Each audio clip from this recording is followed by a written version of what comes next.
Affaire Brian Fombord, le film de ce qui s'est passé cette nuit, selon Ivana et Somba. Pour plus d'informations sur ce sujet, retrouvez-nous après le générique. Mais avant de commencer, n'oubliez pas de vous abonner et d'activer la cloche de notification pour ne pas manquer nos prochaines vidéos. Bon visionnage.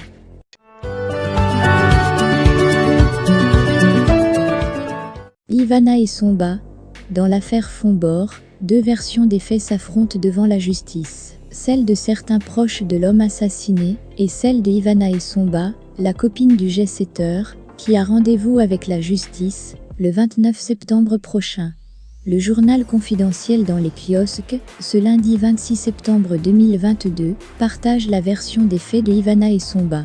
D'après certaines indiscrétions, les mises en cause ne seraient pas de parfaits inconnus qui se sont retrouvés sur le lieu du crime par un simple concours de circonstances, comme il laisse entendre. Si les membres de la famille du jet-setteur estiment que la présumée principale suspecte ne dit pas tout ce qu'elle sait sur l'assassinat de Economy, comme l'appelaient si affectueusement ses proches, le ministère public quant à lui pense que Ivana et Somba sait très exactement ce qui passait cette fatidique nuit du 04 au 05 juin 2020 au quartier Omnisport de Yaoundé. Le tissu de mensonges et les contradictions entretenues par l'accusé autour des faits démontrent à suffire sa volonté d'empêcher la manifestation, notamment les conditions réelles de l'assassinat de Brian Bory Fombord, dont elle a été l'actrice principale.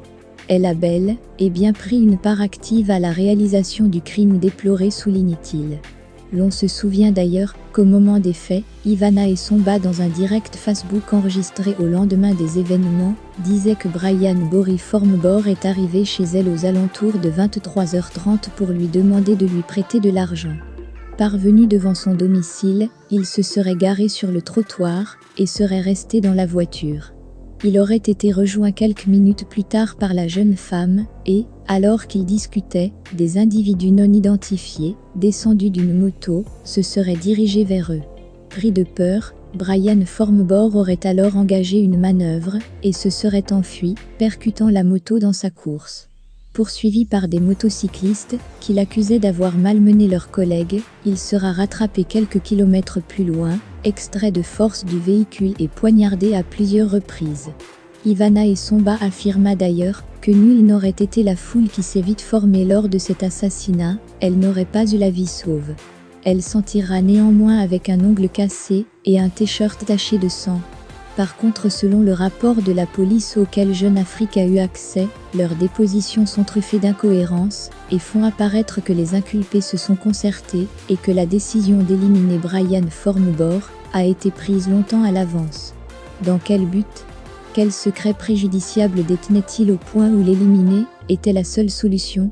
Des questions que seules les mises en cause pourraient avoir des réponses.